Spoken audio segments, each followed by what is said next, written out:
সালটা 1854 সালের অগস্ট মাস। বেঙ্গল হরকর আর India gazette এই দুটো পত্রিকায় একটা বিজ্ঞাপন বার করা হলো। তাতে লেখা ছিল, আগামী 15 তারিখ মঙ্গলবার হাওড়া থেকে হুগলি পর্যন্ত ট্রেন যাতায়াত শুরু হবে।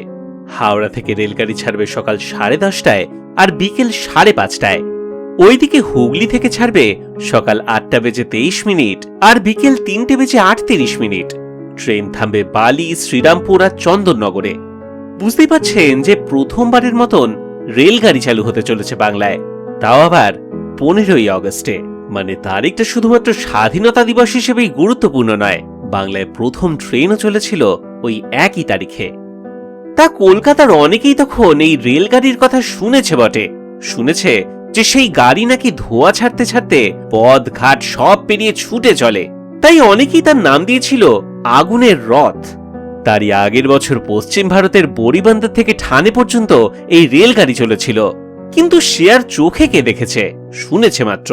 কিন্তু এইবার চাক্ষুষ দেখতেও পারবে, হয়তো চড়তেও পারবে। অবশ্য রেল চালু হওয়ার আগেই এই নিয়ে শুরু হয়ে যায় বিতর্ক। রেলগাড়ি চালু 2 দিন আগে সিটিজেন নামের এক কাগজে রেকর্ডের ছদ্মনামে কার একটা লেখা বেরোলো।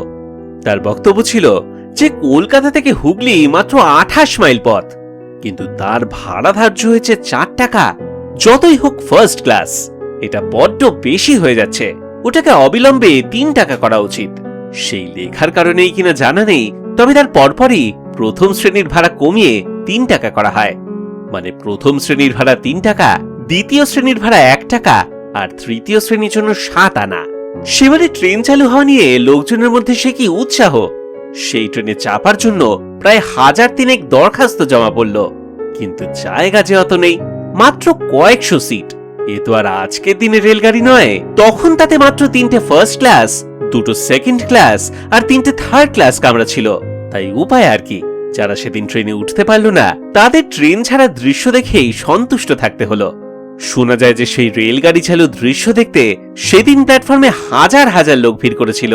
কথা ছিল যে স্বয়ং বড়লাট লর্ড ডালহাউসিকে দিয়েই রেলগাড়ি উদ্বোধন করা হবে, কিন্তু কি একটা কারণে সেদিন তিনি আসতে পারলেন না। অগত্যা রেল কোম্পানির বড় কর্তারা নিজেরাই সেই রেলগাড়ি উদ্বোধন করলেন। সেই ট্রেন সকালবেলা দিব্যি ধোঁয়া ছাড়তে ছাড়তে আর ফোঁস ফোঁস আওয়াজ করতে করতে হাওড়া স্টেশন থেকে বেরোলো। কিন্তু সেই ট্রেন হুগলি থেকে হাওড়া ফেরার সময় সে তো আর ফেরেই না। এদিকে দুপুর পেরিয়ে বিকেল হয়ে যায়।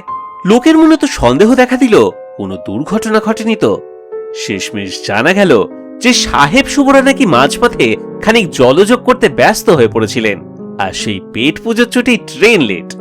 সেই ট্রেন চালু হওয়ার সপ্তাহখানেকের পর 23শে অগস্ট বেঙ্গল হরকরায় একটি লেখা এক শিক্ষিত বাঙালির রেলযাত্রার অভিজ্ঞতার কথা পাওয়া যায়। কিভাবে তিনি আগে থেকে পাজি দেখে যাত্রার দিনক্ষণ নির্ণয় করে সেদিন 3 বার গঙ্গা স্নান করে বহুবার ভগবানের নাম নিয়ে রেলগাড়িতে চড়ে বসলেন হাওড়া স্টেশন থেকে। যথাসময়ে তিনি হুগলি পৌঁছেও গেলেন, কিন্তু সেখান থেকে ট্রেনে করে আর ফিরতে রাজি হলেন না। তার কারণ হিসেবে বলেছিলেন যে এই আগুনের রথ, অর্থাৎ রেলগাড়ি চললে মানুষের আয়ু নির্ঘাত কমে যাবে। যেই গাড়িতে চড়ে মানুষ 6 দিনের পর 6 ঘন্টায় বাড়ি দিচ্ছে, তাতে তার 66 বছরের আয়ু 36এই না শেষ হয়ে যায়। ভাবুন কাণ্ড।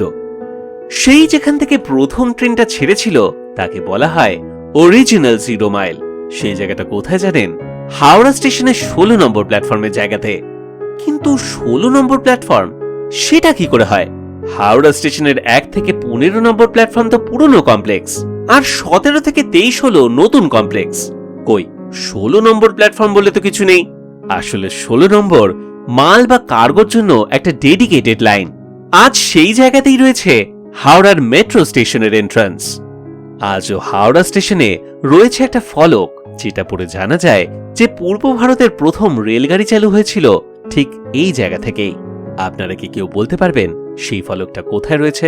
উত্তরটা জানা থাকলে লিখে জানান কমেন্ট সেকশনে। এই ভিডিও কেমন লাগলো সেটাও অবশ্যই লিখে জানাবেন। ভালো লাগলে লাইক, শেয়ার ও সাবস্ক্রাইব করতে ভুলবেন না। আর সঙ্গে থাকবেন গল্প হলো সত্যি সঙ্গে। আজকের মতন এতটুকুই রইল। ফিরে আসবো এইরকমই আরো নানান অজানা কথা নিয়ে। আজকের মতন বিদায় জানাই। ধন্যবাদ, নমস্কার।